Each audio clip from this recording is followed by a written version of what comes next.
Thank you so much for clicking on this video. You can call me Twinkle, call me SheIsTwinkle, or call me Antoinette. As long as you're calling my name, that's all that matters to me. So now we are here for Love is Blind episode 3. The episode title is Operation Get My Girl Back. Jumping right in, let me tell y'all what had happened. Okay, so boom. We left the last episode on the reveal of Johnny and Amy. The doors open. Neither one of them was dressed to the nines. I don't think they were trying to dress to impress, but it's their personality, their style, whatever. They're the first reveal of the season. They had a lot of kisses. I noticed that. Felt like they were being initiated on Johnny's part more than Amy, but she was just going with it. Whatever. He gets on one knee, re-proposes to her again so that he can actually give her the ring.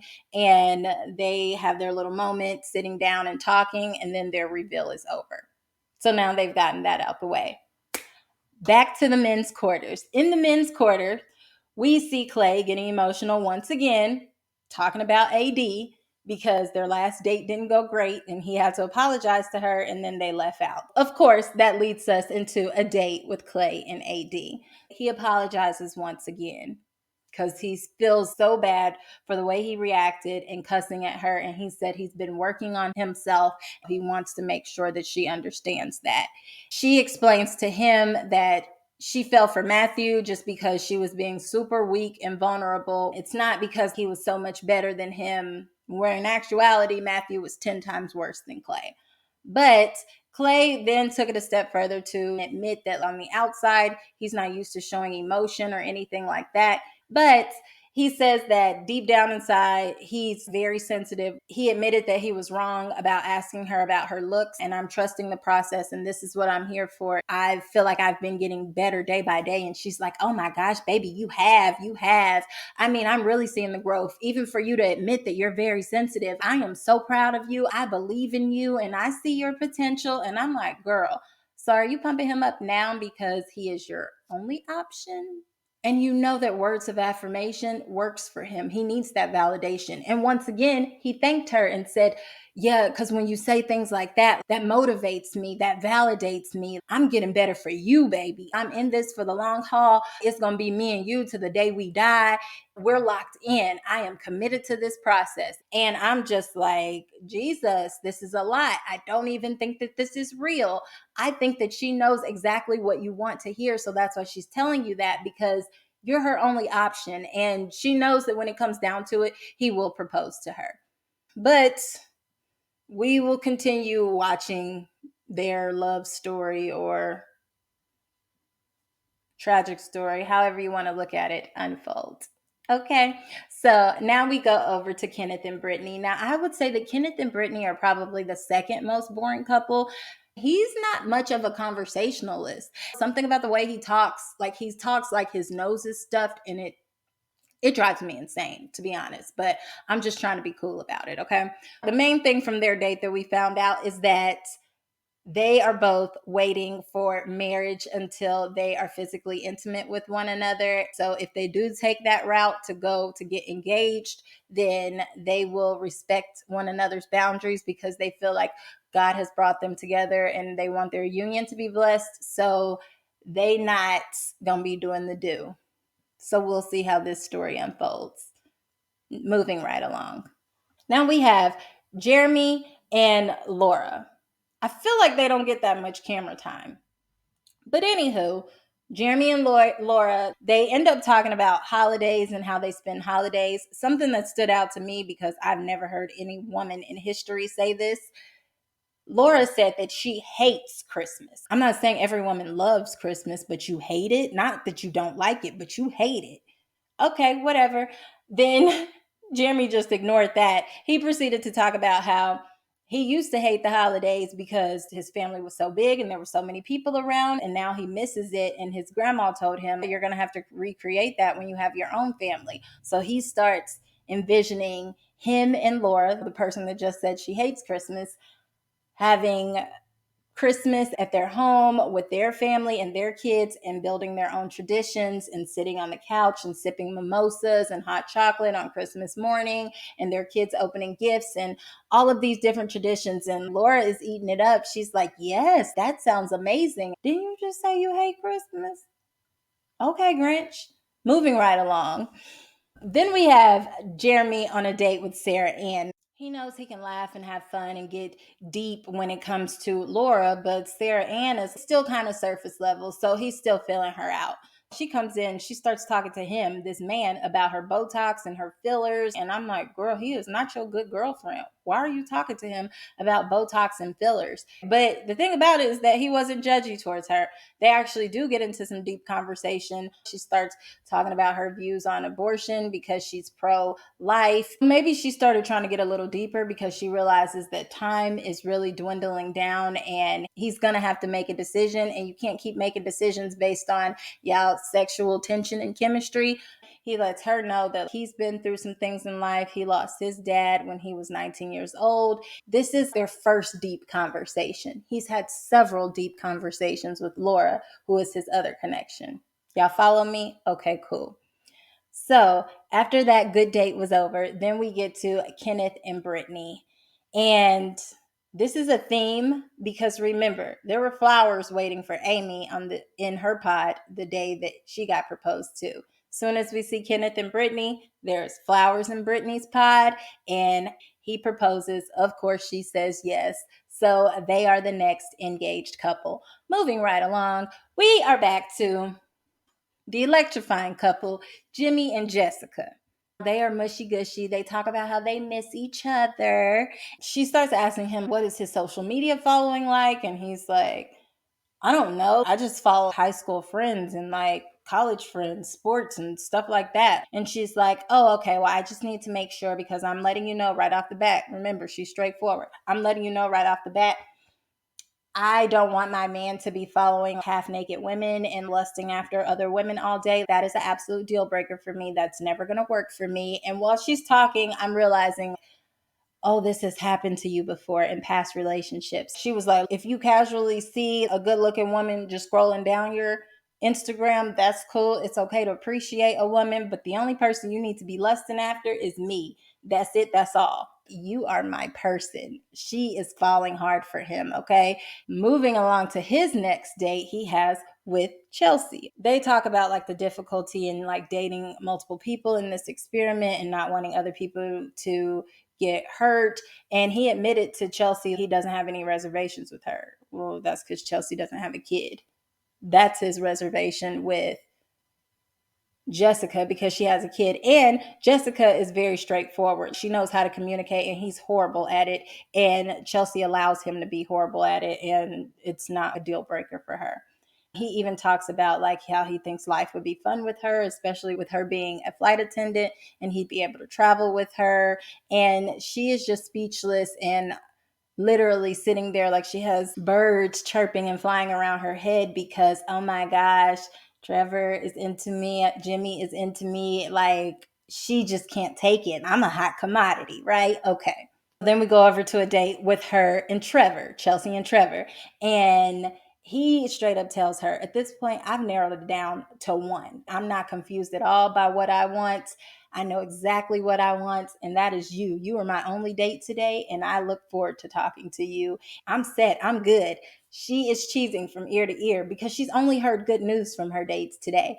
So she asked him, are you not fearful of this? Are you worried like how I will look like at the reveal or anything like that? He was like, no, I'm not scared of anything because I love you. I don't care what you look like because that's not even what this is about. It doesn't matter what you look like because I love you already. And I 1000% believe him. Mind you, she didn't tell him that she claims to look like Megan Fox. She did not. So he really does naturally love her, not based on any preconceived notions. But anywho, she's so excited. I did notice she didn't say it back. He didn't clock her for that. Now, of course, if somebody says I love you, that doesn't mean you have to say it back, especially if you don't feel that way. But I just took mental note of that. And he wasn't offended.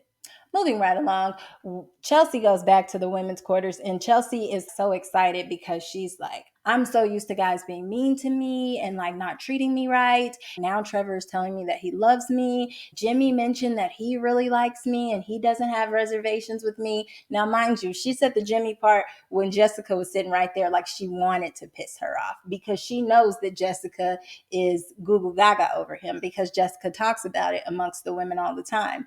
So Chelsea kind of playing a little competitive game too. I wonder if Chelsea is really in this for how she feels about the guys that she's dating, or if there's some, oh, the guy that likes you likes me as well too, and he's telling me all good stuff. We'll see how this unfolds. Anywho, that was the end of the episode, and now we are on to episode 4. Episode 4 is titled The Hardest Decision of My Life. Yeah, if you have not liked the video, like the video and subscribe to the channel. I'm about to jump right in because these episodes are long. So boom, here's what had happened. In episode 4, we start off with Jeramey and Sarah Ann. Sarah Ann came into this date a little spicy. They start discussing each other's thoughts on physical intimacy, trying to get the other person excited for this is what I do, this is what I do. They have that talk, right? Which I'm sure a lot of them do. They just don't be showing it all the time on the show. So they have a lot of tension between the two of them. They're actually looking forward to seeing each other if it gets to that point for that very reason. So that was short and sweet. Then we go over to Jeramey and Laura.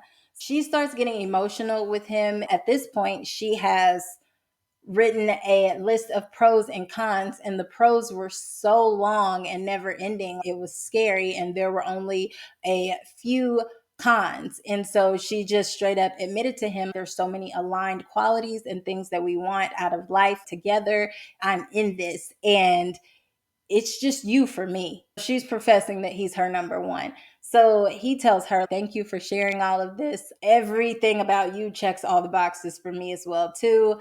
The date ends on a happy note and with happy tears. Then we get over to AD and Clay. Mind you, the days are dwindling down. These couples are going to have to start wrapping it up and making a decision. So I'm not too shocked once we see AD and Clay and we see AD has flowers waiting for her in her pod. That has been the telltale sign that a proposal is probably going down. So Clay comes in, he gasses up AD, and she's everything he needs. He even pull out the Bible and reads a scripture beforehand. Then he gets down on one knee, proposes, and of course, she was giddy. She said yes. You can tell she just really wanted that moment, and they're both excited. Moving right along, Kenneth proposed to Brittany in the last episode. So now it's time for their reveal. He's nervous and he's anxious, but the doors open and they're both all smiles. They walk towards each other. And what stood out to me, he gives her a hug and steps back and was like, "What's up, baby?" But it's the way he said it, "What's up?" Why does he talk like that? Like, "What's up?" Like, open up your mouth. It's like his nose is stuffed at all times. I can't do it. But whatever. He likes what he sees, but he's trying to be very appropriate. She is giddy. She's excited. They had all of these little pecks. They were church pecks. I'm saying church pecks because they could have kissed like that in church and when nobody had been offended. They only had a few of them. Kenneth and Brittany, they just are like, mwah, mwah. I can't do it. I'm like, okay, whatever. Their reveal is over. So then we get to Trevor and Chelsea, and I got so excited because there were flowers waiting for Chelsea in her pod. Yes, because I wanted to be Trevor and Chelsea at the end of the day, right? But then there was also 2 gift boxes on both of their sides. So that's weird. As long as the proposal comes, I'm good. So she has him open up her gift that she gave him, and it was a tapping bracelet. They both have a bracelet. Basically, when you tap it, the other person's bracelet will light up and it lets you know that you're thinking about them. That's cute. That's clever. Oh, I need one of those. That's really nice. Okay. Then he gives her a rock that has love on it and in braille. It reads out love as well because love is blind. Get it? And then he also gave her his dog's collar that has his dog's name on it, which is also Chelsea, but the collar has a heart tag on it. Oh, that's weird but cute. Okay. He's telling her, I'll always protect you. I love you so much. I think you're such an amazing person. She's blushing. And then the date comes to a close. I rewound the TV. Did I forget something? Where the freak is the proposal? You have flowers in there with her. Everybody else that had flowers got proposed to. What? Okay, because if y'all was going to do this gift exchange, what more are y'all waiting for? You already told her you love her. Shoot your shot. But all right, moving right along, we go into Jimmy and Jessica. They're getting down to the wire, right? He asked her, what is it going to feel like when we see each other? She said, it was already electrifying day one when we even talked to each other. The tension and the chemistry that we have is just wild. And he admits he's excited for the lust and the sexual tension. Yeah, I could see by the way you reacted to that Megan Fox comment from Chelsea. But anyway, that's another story for another time. So she claims that she wrote a note to her future husband years ago and puts that in a box for him in his room. She has him open it up and read it. And he says, that's so sweet. Thank you so much. I'm really lucky that I'm the one to get to read this. So, bro, do you love her or what? She wants him to express how he feels about her. And he's like, I feel really strongly about you too. I don't know if I can tell you exactly what you want to hear at this point. So she was like, you know what? This doesn't work for me. I've given you so much of me. I'm not giving you any more. You need to be clear about how you feel with me. And until you do that, you're not going to get any more out of me. And let's hope that I still want to move forward by the time you're ready to tell me how you feel about me. He, once again, is dragging his feet. He's looking stressed out at the fact that she's holding him accountable. She's like, you know what? I'm not giving up, but I need you to find some clarity and some peace, and I'm going to go. He's so freaking awkward. He's not my favorite person on the show.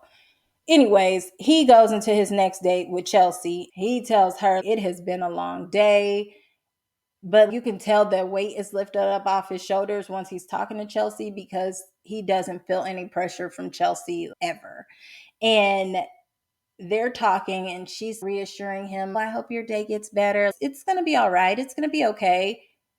And that's all he needed to hear. And he's like, you know what? I haven't said this to any woman in a long time, but I'm going to say it because this is how I feel. I love you, Chelsea. And I'm like, because you got into an argument with Jessica? Okay. Her response, Chelsea's response, she's like, oh my gosh, I'm about to throw up. I did not expect that. And he's like, well, I'm not used to women throwing up when I tell them I love them, but okay, I didn't ask you to marry me yet, but I am 1,000% sure that I love you. And I said, 1,000%?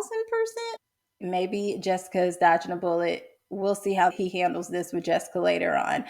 Whatever the case, this has been the best day of her life. Both dudes are telling her that they love her at this point. She's happy. She's a little confused. She didn't expect that from Jimmy at all, but she like, I'll take it. And their date is over with. So then we get back to the women's quarters. Chelsea comes back from her date so happy, which Jessica's looking pissed off. Chelsea goes over to Laura and she's whispering to her, my date went so well. Jimmy told me he loved me. I'm so excited. I didn't expect it. Da da da da. She purposely didn't say it loud. She only said it to Laura. Mind you, Laura is also friends with Jessica. So while Jessica is over there getting emotional because she just saw Chelsea come back in here and Chelsea is happy, and now Jessica is going through it. So then Laura comes over there and was like, girl, I'm telling you right now, Jimmy is not your man. Jessica was like, how? Why? What do you know? Just tell me. She was like, I'm just saying, just trust me. That's not your man. You should just leave. That's not your man. I can't say nothing. He's just not your man. Now, some people are torn with that. Should she have told her or should she have stayed out of it? But Jessica is heavily invested. Maybe she's more loyal to Jessica, so that's why she told her. I don't know. She was sitting there crying, and eventually she just said, I need to get up and leave. I felt really sorry for Jessica because it seems like her heart was really into it when it came to her connection with Jeramey. But of course, we got to see this unfold. So before we get to them, we got to get to this reveal between Clay and AD. And you already knew this actually might be the number one reveal I was looking forward to, because remember, Clay is concerned. He's like, I need my woman to have certain physical attributes. Now, we knew that AD had a body, yada, yada, but he wasn't sure. So I really wanted to see his reaction and see if he was going to play it cool. So their doors open. They're excited. Both of their faces light up because they're both attractive people. And he's like, wow. He gives her a hug and everything, but he still can't see her from behind. But when you have junk in your trunk, there's a certain thickness in your thighs where you can tell it's something back there. He just didn't want to make it obvious and look, right? So they are elated. She said she loves his voice and to match it to his face. There's a lot of kisses, like somewhat uncomfortable. Y'all need to chill, but okay. And he gets on one knee, proposes to her, gives her the ring. She loves the ring. Then they sit down and they're talking. He's kissing her shoulder. I'm like, bruh, chill out, calm down. You did literally just meet her. And she even scoots over a little bit and she's like, do you like my dress? And her back is out. So he's like, oh, I love backs. Yeah, you got a nice back. She was like, yeah, I got a lot back there. Girl, didn't you say you didn't want to be sexualized? Okay. So she stands up and does a 360 spin, and Clay was like, cha-ching. That's all I need to see. Now, for a person that didn't want to be sexualized, she sexualizes herself a lot. But whatever the case, they're very touchy-feely. They looking forward to going on this pre-honeymoon. So we'll see how they do out of the country. Moving right along into Jeramey and Jessica. This is the conversation we all been waiting for, because last time we saw Jessica, she was crying. And we know Jessica is straightforward. She's not holding back at all. So this is the moment. They are in this, let me just say it, final date of theirs. And Jeramey is like, what's up? How are you feeling? I'm like, dude, why are you playing with her? You just told this other girl you love her. What do you mean, what's up? How you feeling? You should be coming in here with a whole speech. What? So Jessica says, I've had better days. He says, it's just not fair. She was like, not fair to who? Then he says, not fair to you. And she said, you know what? Spare me the pity party. You owe me directness. You can at least give me that. So he told her, I think you're an amazing woman. You're an amazing mother. And I think you're going to be an amazing wife for someone else. Then he admitted that he loves someone else. And she's like, okay, you knew that yesterday. Why didn't you say that yesterday? You said that to that girl yesterday. I already know. I already heard about it in the women's quarters. So why did you waste my time? Why did you ruin my experience? And you allowed me to pour my heart out to you and to dig deeper and deeper with you when you knew all along that you loved somebody else. I mean, she is going in on him. And she even tells him, I promise you, when you see me, because you will see me at some point, you are going to need an EpiPen to open up your airways when you see what you missed out on, because you're going to be choking. You'll be in absolute disbelief. And I'm like, girl, tell him, because he really is. He thinks that Chelsea looks like Megan Fox. And I'm like, no, bruh, that's Jessica. But Jessica didn't need to tell you anything to rely on her looks, because she's already confident in how she looks. She's confident that you were going to be pleased with what you saw. But all right, that's your choice. You made your bed, so lay in it. The episode ends with confessionals of Trevor and Jeramey, and they both are talking about how much they love Chelsea and how they don't know who she's going to choose and who's going to ask her first, but they both are anticipating proposing to her. What am I watching? Okay. Anywho, y'all, that ends episode 4. I will be back for episode 5. Y'all stick with me. There's so much going on in this season. I would love to know your comments below. So please comment down below. Like this video. And I will see y'all on the next one. Bye-bye.